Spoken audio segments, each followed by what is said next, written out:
Hello students, how are you all? I hope you all are doing great. I am Neha Rajvanshi and I welcome you all in our today's class, that is English class of class 10th. So students, in today's video we will start reading with our chapter number 10 from the book First Flight. The name of the chapter is The Sermon at Banaras. Okay, so we all know Banaras is a city, it is a place of India. And what is sermon? What this word means? Sermon means some kind of religious teachings, okay, or we can say kind of religious lecture is known as a sermon. Okay, and this chapter is written by Betty Renshaw. She is the writer of this chapter. Okay, so what was this sermon and who was the person who delivered, who gave this sermon, we will come to know when we will continue the chapter. So let's start. Before you read, okay, so before starting reading the chapter, let's get some idea about the background of the chapter. Let's get some knowledge about what the chapter is all about.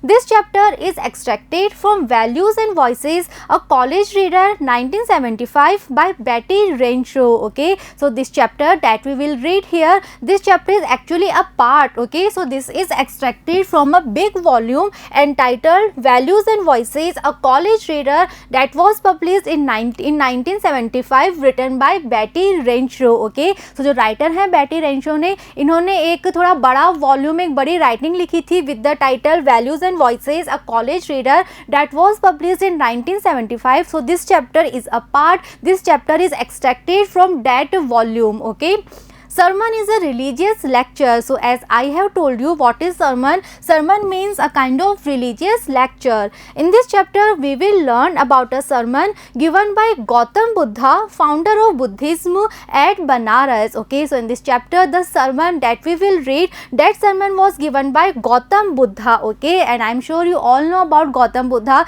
you all have heard his name. So who was Gautam Buddha? He was the founder of Buddhism, and this sermon that we will read here, that sermon was given at Banaras. Okay, so this was a very famous sermon, very popular sermon of Gautam Buddha that he gave, that he delivered at that place called Banaras. Okay, a brief introduction of Gautam Buddha's life and his journey to become Buddha from Siddhartha Gautam is also given in the text. Okay, so apart from that sermon, in this chapter, in this text, we will also read some kind of brief introduction. Brief means short. Okay, so we will also come to know a brief introduction, a short introduction about Gautam Buddha's life and his journey to become Buddha from Siddhartha Gautam. Okay, so we all know कि उनका पहले क्या नाम था, he was known as a Siddhartha, right. So Siddhartha से वो गौतम बुद्ध कैसे बन गए थे? Earlier he was a prince. Okay, so एक प्रिंस से वो बुद्धिज्म के फाउंडर कैसे बन गए थे? जो ट्रांसफॉर्मेशन था, okay,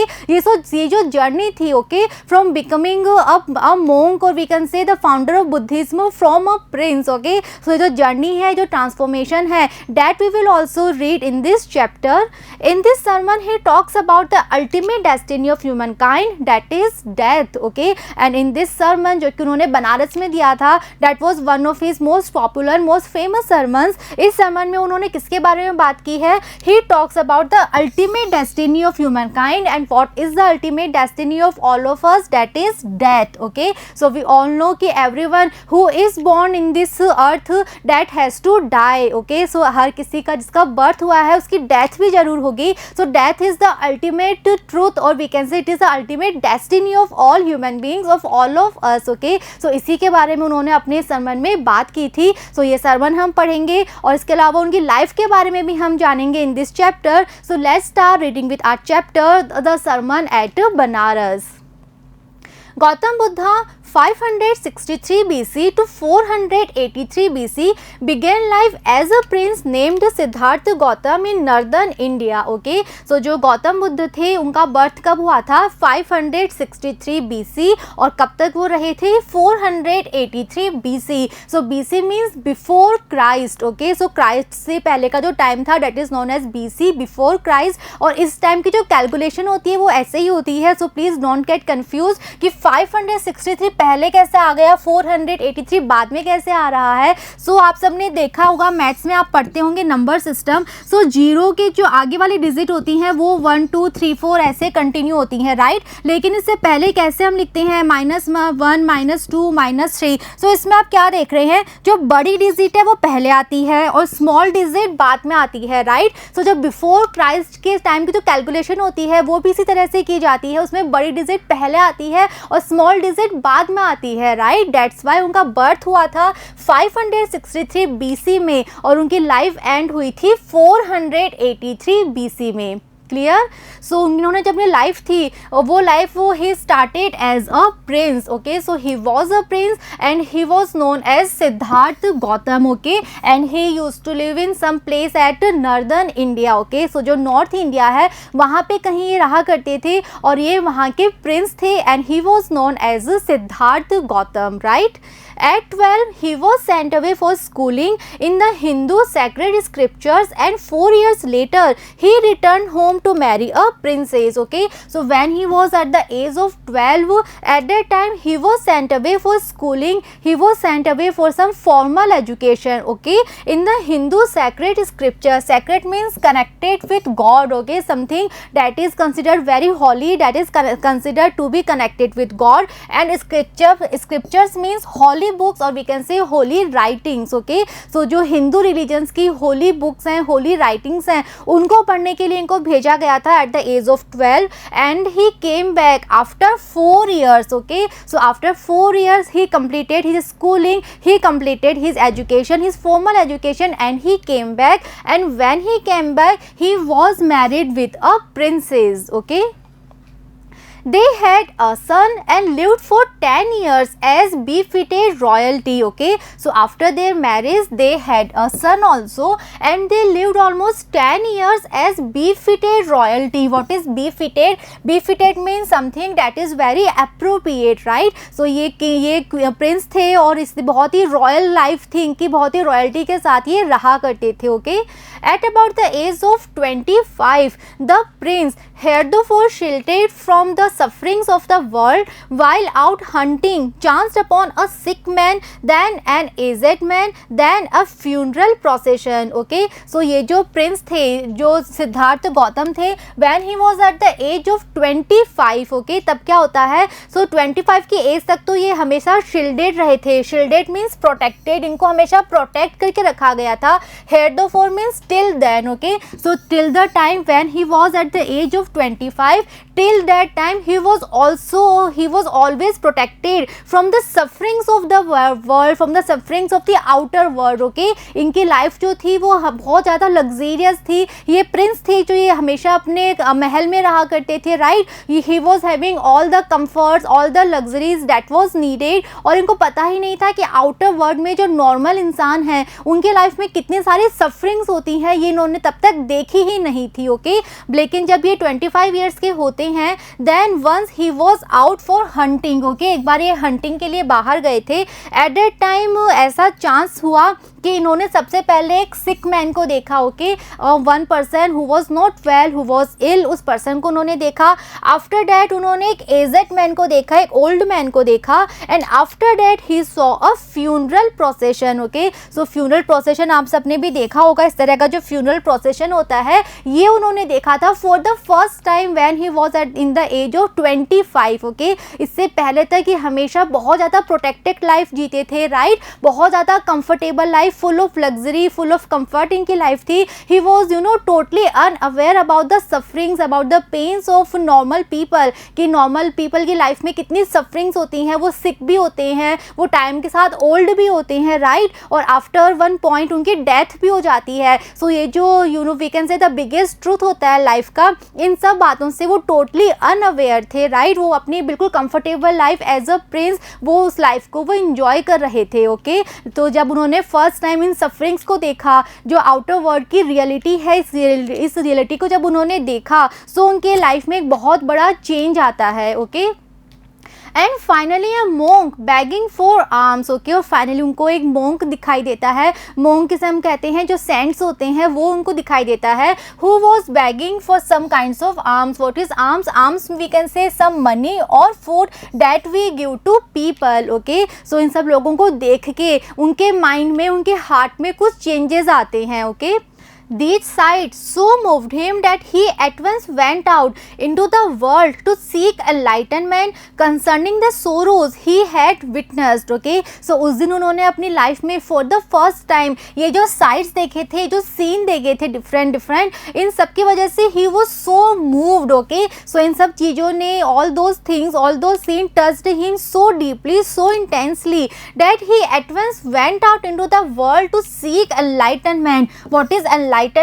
Enlightenment means high spiritual knowledge. Okay, and seek means to find. Okay, so इन सभी चीज़ों को देख के जब उन्होंने रियलिटी को और वी कैन से जो सोरोज हैं, सफरिंग्स हैं, जब उन्होंने वो फर्स्ट टाइम देखी, तो ही वाज सो मूव्ड. उनको लगा कि ये जो रियलिटी है इससे तो मैं आज तक बिल्कुल ही अनअवेयर था, उनको पता ही नहीं था कि एक्चुअल में लाइफ जो होती है वो कैसी होती है. राइट, सो वो इतने ज़्यादा मूव हो गए थे कि वो तुरंत क्या डिसाइड करते हैं, वो डिसाइड करते हैं कि वो एक एनलाइटनमेंट लेना चाहते थे, एक स्पिरिचुअल नॉलेज वो लेना चाहते थे, उसको फाइंड आउट करना चाहते थे कि हमारे लाइफ में जो सारे सोरोज हैं, सफरिंग्स है, क्यों है. ओके, इस चीज़ का उनको सोल्यूशन चाहिए था. एक क्वेश्चन उनके माइंड में था कि क्यों हम बीमार होते हैं, क्यों हमारी ओल्ड एज आती है और क्यों फिर एक दिन डेथ हो जाती है. सो ये जो सफरिंग थी इसका रीज़न क्या है, इसके बारे में उनको आंसर चाहिए था, इस चीज़ का उनको सोल्यूशन चाहिए था. ओके, सो उस स्पिरिचुअल नॉलेज के लिए, उस स्पिरिचुअल नॉलेज को ढूंढने के लिए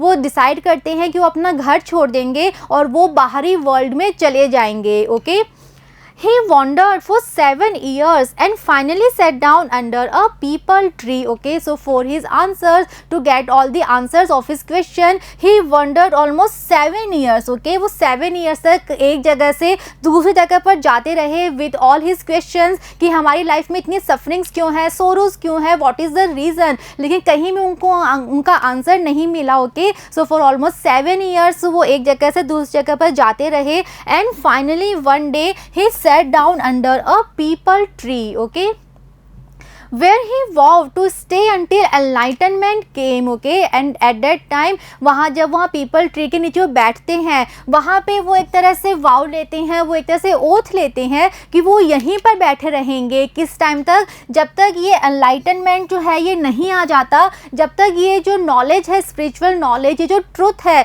ये उनको समझ में नहीं आ जाता, जब तक ये नॉलेज उनको नहीं मिल जाती वो यहीं बैठे रहेंगे. इस तरह से एक तरह से वो वाव ले लेते हैं. Okay, enlightened after 7 days he renamed the tree the Bodhi tree, it means tree of wisdom, and began to teach and to share his new understandings. Okay, so इस तरह से वो उस पेड़ के नीचे ही बैठे रहते हैं और ये डिसाइड करते हैं कि जब तक उनको नॉलेज नहीं मिल जाती, जब तक वो स्पिरिचुअल नॉलेज उनके मन में नहीं आ जाती, तब तक वो यहीं बैठे रहेंगे. ओके, तो इस तरह से वो डिसाइड कर लेते हैं एंड आफ्टर 7 days वो एक्चुअल में एनलाइटेंड हो जाते हैं. एक्चुअल में जो नॉलेज है, जो ट्रुथ है वो उन्हें मिल जाता है, उसकी अंडरस्टैंडिंग उन्हें हो जाती है. Okay, at that time he renamed the tree as the Bodhi tree. Okay, तो वो पेड़ के नीचे जहाँ बैठे हुए थे, जिस पेड़ के नीचे, उस पेड़ को वो एक नया नाम देते हैं. What was the name? उस ट्री को वो कहते हैं the Bodhi tree. And what it means tree of wisdom. Okay, so इस तरह से वो उस ट्री को रीनेम कर देते हैं